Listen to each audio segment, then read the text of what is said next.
Alexander was born in July 356 BCE in Pella, the capital of Macedon, a rugged kingdom in northern Greece. His father was King Philip II, a brilliant military innovator who transformed Macedon into a dominant power. His mother, Olympias, a fiery princess from Epirus, instilled in him a sense of divine destiny, claiming he was descended from Achilles and favored by the gods. From a young age, Alexander was groomed for greatness. He was tutored by Aristotle, who taught him philosophy, science, literature, and the art of leadership, shaping his mind to balance ambition with intellectual curiosity. As a boy, Alexander showed extraordinary courage and charisma. At age 12, he tamed a wild horse named Bucephalus, which became his lifelong companion. By 16, he was governing Macedon in his father's absence, quelling a Thracian revolt with ruthless efficiency. His relationship with Philip was complex, marked by admiration but strained by family tensions, including Philip's remarriage to a Macedonian noblewoman, which threatened Alexander's claim to the throne. In 336 BCE, Philip was assassinated by a bodyguard at a festival in Aegae. The circumstances were murky, with suspicions pointing to Olympias or even Alexander himself, though no evidence conclusively implicated him. At 20, Alexander ascended the throne of Macedon.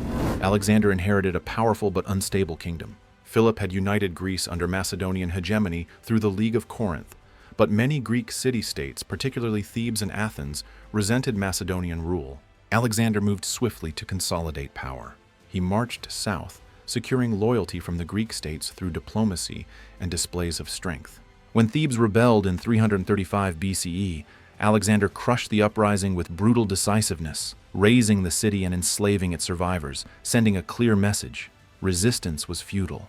With Greece subdued, he turned his attention to his father's unfinished ambition, a war against the Persian Empire, the vast superpower of the East. In 334 BCE, Alexander crossed the Hellespont into Asia Minor with an army of about 35,000 men, including Macedonian phalanxes, cavalry, and allied Greek troops. His goal was to conquer the Achaemenid Persian Empire, ruled by Darius III, a descendant of the great Cyrus and Xerxes. The Persians controlled a sprawling realm from Egypt to India, dwarfing Macedon in wealth and manpower. Alexander, undaunted, saw himself as a new Achilles, destined to achieve immortal glory. His first major battle came at the Granicus River in 334 BCE. Facing a Persian force led by local satraps, Alexander charged across the river with his cavalry, shattering the enemy line in a daring assault. The victory opened Asia Minor to him. He liberated Greek cities along the coast, portraying himself as a champion of Hellenic freedom, though he installed Macedonian garrisons to ensure loyalty. He also visited the legendary city of Troy, paying homage to Achilles and fueling his mythic self-image. In 333 BCE, Alexander faced Darius III himself at the Battle of Issus in modern-day Turkey. Despite being outnumbered, Alexander exploited the narrow coastal plain, outflanking the Persians with a brilliant cavalry charge. Darius fled, leaving his family behind, whom Alexander treated with respect, enhancing his reputation for magnanimity. The victory gave him control of the Persian western provinces. Rather than pursue Darius, Alexander moved south along the Mediterranean coast to secure the Levant and Egypt, cutting off Persian naval bases. In 332 BCE, he besieged the island city of Tyre for 7 months, building a causeway to breach its walls in a feat of engineering and determination. Gaza fell next after a brutal siege. By late 332 BCE, Alexander entered Egypt, where he was welcomed as a liberator from Persian rule. The Egyptians crowned him pharaoh, and at the oracle of Amun in Siwa, he was reportedly declared a son of Zeus, reinforcing his divine aura. He founded the city of Alexandria, the first of many bearing his name, destined to become a cultural and intellectual hub. In 331 BCE, Alexander marched east to confront Darius again. At the Battle of Gaugamela in modern-day Iraq, he faced a massive Persian army, possibly numbering over 100,000, complete with war chariots and elephants. Alexander's tactical genius shone through. He lured the Persians into overextending their lines, then led a devastating cavalry charge straight at Darius, who fled once more. The victory was decisive, opening the Persian heartland. Alexander captured Babylon, Susa, and Persepolis, the ceremonial capital, where he allowed his troops to loot the city. The palace of Xerxes was burned, possibly as a symbolic act of vengeance for the Persian invasion of Greece a century earlier. Darius was now a fugitive. In 330 BCE, as Alexander pursued him into Central Asia, Darius was betrayed and killed by his own satrap, Bessus, Alexander, claiming the role of Darius's successor, gave the fallen king a royal burial. With Persia's emperor dead, Alexander declared himself king of Asia. But his campaign was far from over. Bessus, proclaiming himself king, rallied resistance in Bactria and Sogdiana, modern-day Afghanistan and Uzbekistan. Alexander spent 3 grueling years, 330–327 BCE, subduing these regions. The terrain was harsh, and the local tribes waged relentless guerrilla warfare. Alexander adopted brutal tactics, massacring rebellious villages and founding garrison cities to secure control. He also began integrating Persian nobles into his administration and adopting Persian customs, such as proskynesis, a form of obeisance, which alienated some of his Macedonian veterans, who saw it as un-Greek. During this period, tensions within his inner circle flared. In 330 BCE, Alexander executed Philotas, a trusted general, for alleged conspiracy, and had Philotas's father, Parmenion, a senior commander, killed to prevent reprisals. In 328 BCE, during a drunken argument in Samarkand, Alexander killed Clitus, a loyal officer who had saved his life at Granicus, over insults about his Persian leanings. These acts revealed Alexander's growing paranoia and the strain of endless campaigning. In 327 BCE, Alexander married Roxana, a Sogdian princess, to cement alliances with local tribes. The marriage symbolized his vision of a fused Greco-Persian empire, but it further estranged his Macedonian followers. In 326 BCE, Alexander pushed into India, seeking to conquer the edges of the known world. He defeated King Porus at the Battle of Hydaspes, modern-day Pakistan, a hard-fought victory against war elephants and a formidable Indian army. Impressed by Porus's bravery, Alexander made him an ally, leaving him to govern as a vassal. But his troops, exhausted after a decade of relentless marching, refused to press further east toward the Ganges. Monsoon rains, disease, and tales of vast Indian kingdoms sapped their will. At the Beas River, Alexander reluctantly agreed to turn back, a rare moment of compromise. He led his army south along the Indus River, subduing tribes in brutal campaigns. At the siege of Multan in 325 BCE, Alexander was nearly killed when an arrow pierced his lung, a testament to his reckless courage. He then built a fleet and sent part of his army by sea, while leading the rest through the Gedrosian desert, a disastrous march where thousands perished from heat and starvation. By late 325 BCE, he reached Susa, his empire stretching from Greece to India, unmatched in scale. Back in Persia, Alexander focused on consolidating his empire. He married Statira, a daughter of Darius III, and encouraged mass marriages between his soldiers and Persian women to blend cultures. He trained Persian youths in Macedonian tactics, further alarming his Macedonian troops who feared being replaced. In 324 BCE, at Opis, his veterans mutinied, resentful of his Persianization policies. Alexander quelled the revolt with a mix of harsh punishments and emotional appeals, reaffirming his bond with his men in a grand banquet of reconciliation. He planned new campaigns, possibly against Arabia or Carthage, but his health was failing.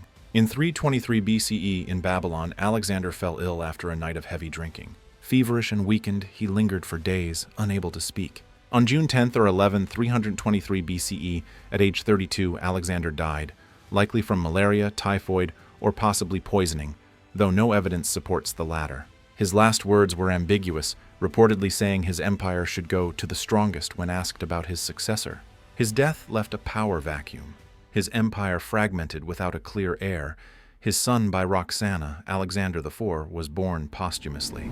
Yet, with no clear heir, his death sparked a firestorm of ambition and betrayal among his generals, the Diadochi, or successors. These men, bound by loyalty to Alexander in life, turned on each other in death, waging a series of wars that would shatter his empire over 4 decades. In the sweltering halls of Babylon, the generals gathered to decide the fate of the empire. Perdiccas, Alexander's second-in-command, held the king's signet ring and proposed a regency for Philip III, with himself as regent.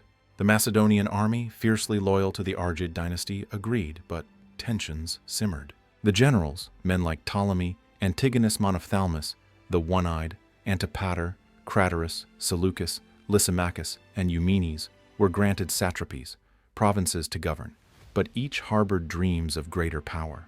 At the Babylonian settlement, Ptolemy took Egypt, Antigonus Phrygia, Lysimachus Thrace, and Antipater retained Macedon. Seleucus, a rising star, received no major province, while Eumenes, a non-Macedonian secretary, was sidelined despite his loyalty to Alexander's family. Perdiccas, ambitious and imperious, sought to hold the empire together under his control. He planned to marry Alexander's sister, Cleopatra, and move the king's body to Macedon for burial, a symbolic claim to legitimacy. But Ptolemy, cunning and independent, hijacked the body, taking it to Egypt to bolster his own prestige. This act of defiance lit the fuse for the First War. By 322 BCE, Perdiccas's heavy-handed rule alienated the others. Antipater, Craterus, and Antigonus formed a coalition against him, joined by Ptolemy, who fortified Egypt. Perdiccas, desperate to assert control, invaded Egypt in 321 BCE. His campaign was a disaster. Struggling to cross the Nile, he lost thousands of men to drowning and crocodile attacks. His troops, fed up with his failures, mutinied. In a tent under the Egyptian stars, Perdiccas was assassinated by his own officers, including Seleucus, who saw opportunity in betrayal. The victors met at Tripardisus in 320 BCE to carve up the empire anew. Antipater became regent, Antigonus gained more power in Asia, Ptolemy secured Egypt, and Seleucus was granted Babylonia. The fragile unity of the empire held, but only just. Philip III and the infant Alexander IV, born to Roxana, were mere pawns, their royal blood a fading symbol in a world ruled by ambition. Antipater's death in 319 BCE reignited the flames. He named Polyperchon, a loyalist to the Argead dynasty, as regent, bypassing his son Cassander. Furious, Cassander allied with Antigonus, Ptolemy, and Lysimachus against Polyperchon and Eumenes, who championed the royal family. In Asia, Eumenes, the outsider, proved a brilliant commander. He held his own against Antigonus, winning a bloody stalemate at Paratokene in 317 BCE. But at Gabiane in 316 BCE, Antigonus outmaneuvered him. Eumenes' own troops, bribed with promises of safety, betrayed him, handing him over to Antigonus, who executed him. Meanwhile, Cassander seized Macedon with ruthless efficiency. He imprisoned Roxana and Alexander IV, executed Alexander's mother Olympias, and married Thessalonike, Alexander's half-sister, to claim royal legitimacy. By 316 BCE, Antigonus stood as the most powerful Diadoch, controlling Asia from Phrygia to Persia. His dominance cast a shadow over the others, who now saw him as a threat to their own domains. Fear of Antigonus united Ptolemy, Cassander, Lysimachus, and Seleucus in a grand coalition. Seleucus, driven from Babylonia by Antigonus in 315 BCE, returned with Ptolemy's aid, retaking his satrapy by 312 BCE. He began building a power base in the east, leveraging his charisma and Alexander's old alliances with Persian nobles. Antigonus's son Demetrius, nicknamed Poliorcetes, besieger of cities, won a stunning naval victory over Ptolemy at Salamis in Cyprus, 306 BCE, securing the eastern Mediterranean for his father. In Macedon, Cassander tightened his grip. In 310 BCE, he ordered the murder of Alexander IV and Roxana, extinguishing the Argead line. The act shocked the Hellenistic world but freed the Diadochi to claim kingship for themselves. In 306 BCE, Antigonus and Demetrius declared themselves kings, prompting Ptolemy, Seleucus, Lysimachus, and Cassander to follow suit. The empire was no longer a single dream but a collection of rival kingdoms. The war ended in 311 BCE with the uneasy peace treaty, recognizing Antigonus in Asia, Ptolemy in Egypt, Cassander in Macedon, Lysimachus in Thrace, and Seleucus in Babylonia. But the treaty was a pause, not an end. Antigonus's ambitions burned too brightly to be contained. Antigonus's claim to Alexander's entire empire reignited the war. In 307 BCE, Demetrius seized Athens, ousting Cassander's influence, and besieged Rhodes in a spectacular but failed campaign, 305-304 BCE. His flair for sieges, towering machines, and daring assaults earned him his nickname. But the coalition of Ptolemy, Seleucus, Lysimachus, and Cassander closed in. Seleucus, now commanding war elephants from India, joined Lysimachus in Asia Minor. The decisive clash came at Ipsus in Phrygia in 301 BCE.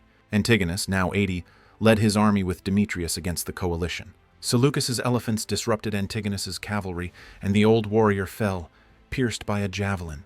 Demetrius fled, a king without a kingdom, reduced to a fleet and scattered outposts. The empire was irrevocably split. Seleucus took Syria and much of Asia, Lysimachus claimed Asia Minor, Ptolemy held Egypt, and Cassander retained Macedon. Demetrius, ever the opportunist, seized Macedon after Cassander's death in 297 BCE. But his rule was shaky, and in 287 BCE, Lysimachus and Pyrrhus of Epirus drove him out. Demetrius surrendered to Seleucus in 285 BCE, dying in captivity, his dreams of glory extinguished. By 281 BCE, only Lysimachus and Seleucus remained of the original Diadochi. They clashed over Asia Minor at Coropedium, where Seleucus triumphed. But victory was fleeting. Ptolemy Ceraunus, a disinherited son of Ptolemy, assassinated Seleucus months later. With Lysimachus dead and Seleucus gone, the era of the Diadochi closed.